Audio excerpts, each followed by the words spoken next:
Farmers today are facing rising costs, volatile markets, and extreme weather. The A Better Way to Farm podcast digs into strategies to help you take control of farm inputs and maximize profit so your farm can thrive for generations. Remember to take advantage of our free resources at abetterwaytofarm.com. Now, from America's Heartland, here's your host. We're excited today to talk about the 11th day of nutrients. Today we're going to talk about manganese, and we're excited to do this. It's going to be fantastic. We have a lot of information here that we want to share, and this is a nutrient that can make you a lot of money or cost you a lot of money depending on what happens and how it works. Starting in with our essential nutrients in crop development and their roles. Functions as a part of certain enzyme systems. It aids in chlorophyll synthesis, and manganese, guys, will increase the availability of both phosphorus and calcium. Once again, as we look at Mulder's ball and we're looking at all these interactions that these different things have, the manganese product is another one that really helps us to better utilize phosphorus and calcium. And we're always looking how it is that we can better utilize different products. We also know that copper interacts with it. We'll talk more about that later. Iron interacts with it. And so there's an awful lot of things in here. It has to do with potassium.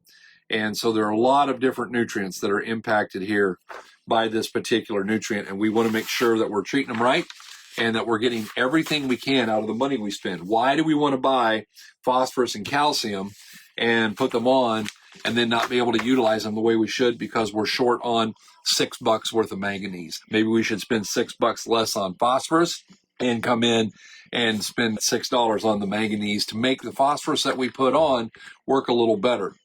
We know from our talk in regards to iron that we need manganese numbers to be less than available iron. Using the table of ratings from Midwest Labs, for instance, to be high in iron, we need 17 to 25. To be high in manganese, we need 13 to 30. But what we really want is we want to make sure that the iron number is about 1.5 to 2.0 times what manganese is. If we have too much manganese, we're going to be deficient in iron. If we have too much iron, it's going to keep the manganese from going into the plant. And we want to make sure that we're nailing that down and getting that ratio right and taking care of those needs. Coming out of the fertilizer handbook, excess copper adversely affects iron nutrition.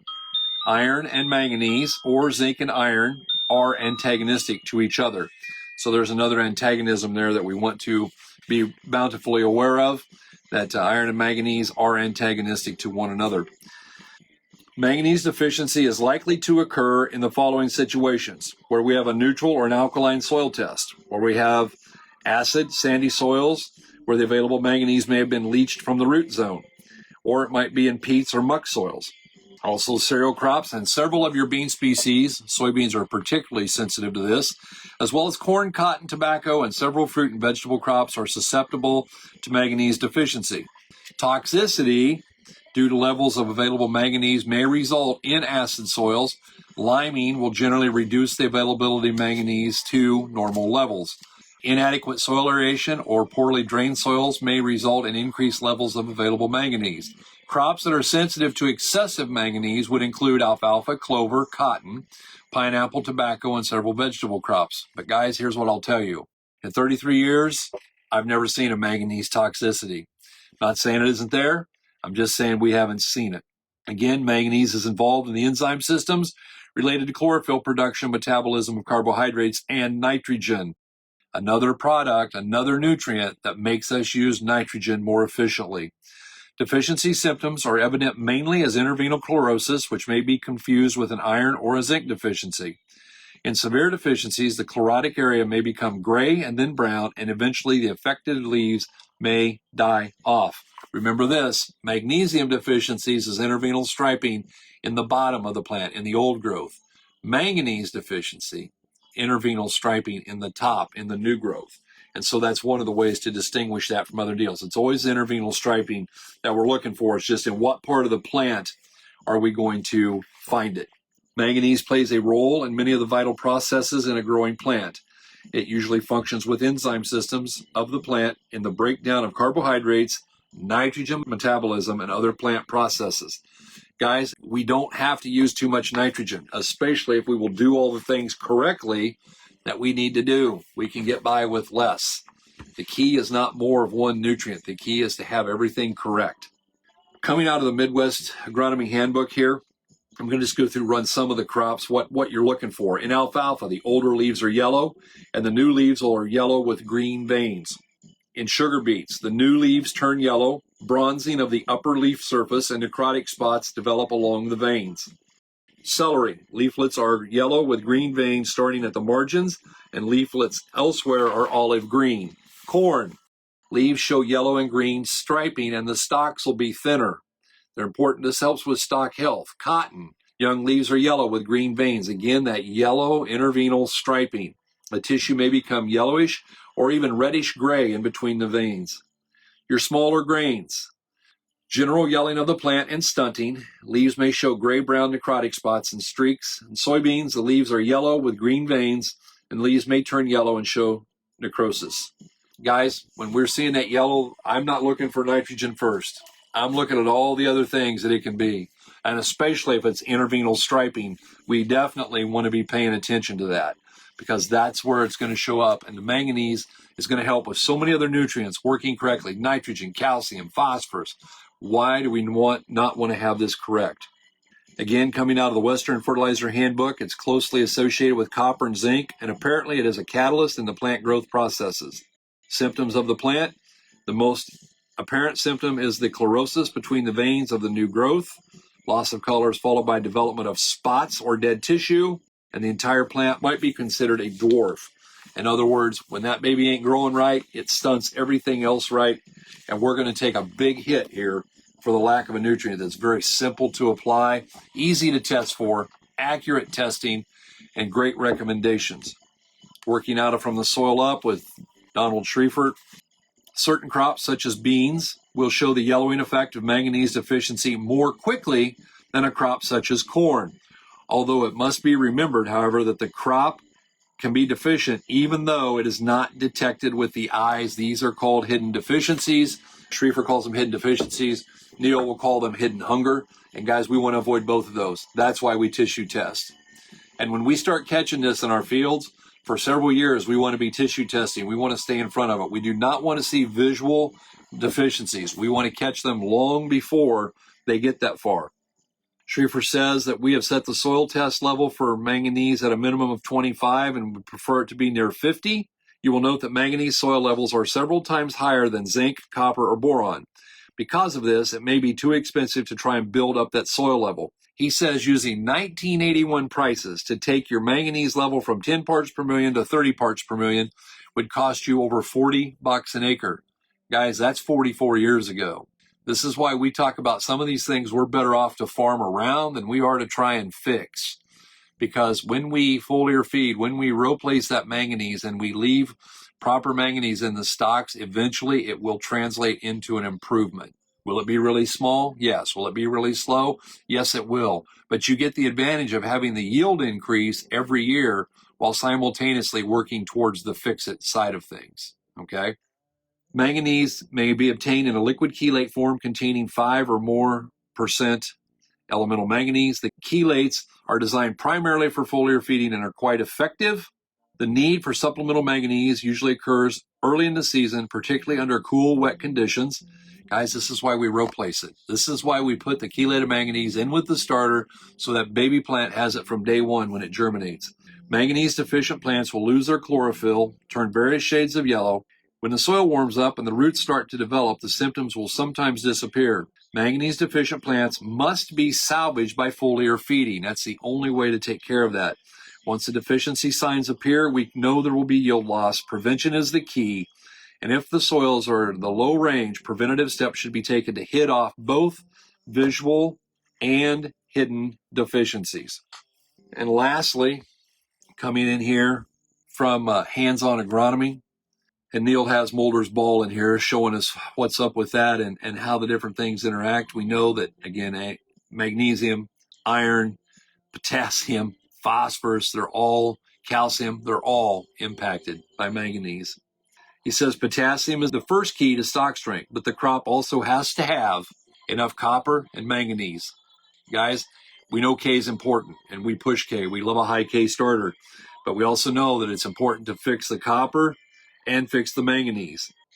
We want to make sure we're paying attention here. We do know that interaction between sodium and potassium.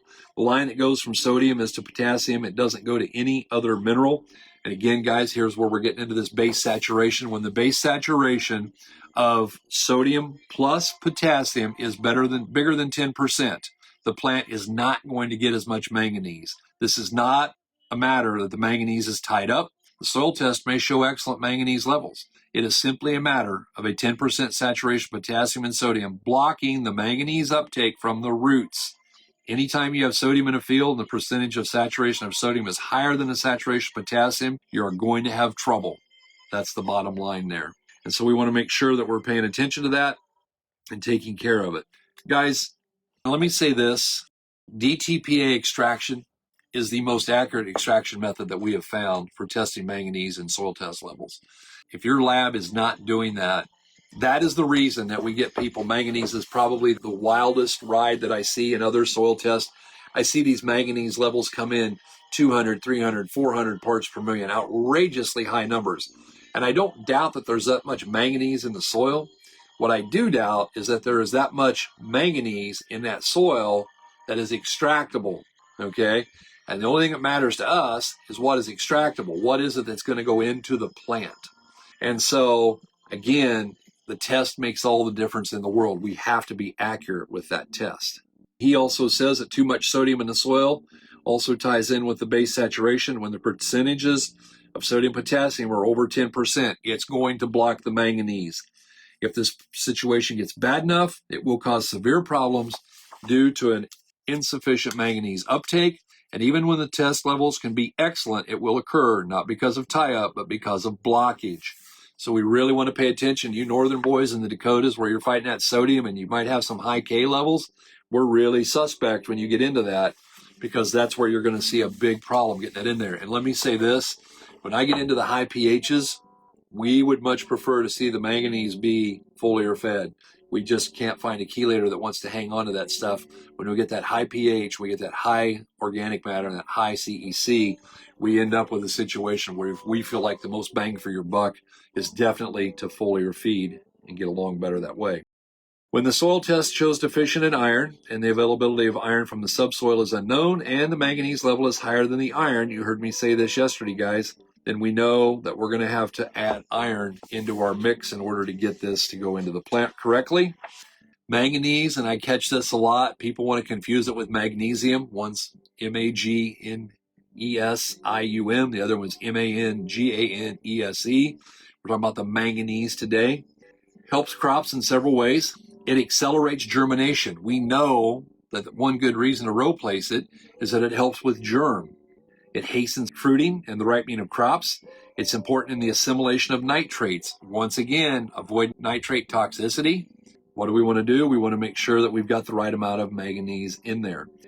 In combination with potassium and copper, it provides stock strength to the crop. Manganese is an essential part of the enzyme system, and it is directly involved in the uptake of iron. The first plateau for manganese is 40 parts per million. Excess is considered to be anything above 250 parts per million, and the textbooks will tell you that 100 parts is good and 200 is toxic. We haven't been able to confirm that. Perhaps this is based on the way their tests were conducted and reported. Okay, we want to be very careful with that. This is Neil talking. In Germany, the highest wheat yielding soils on the farms that I worked with have the highest manganese levels.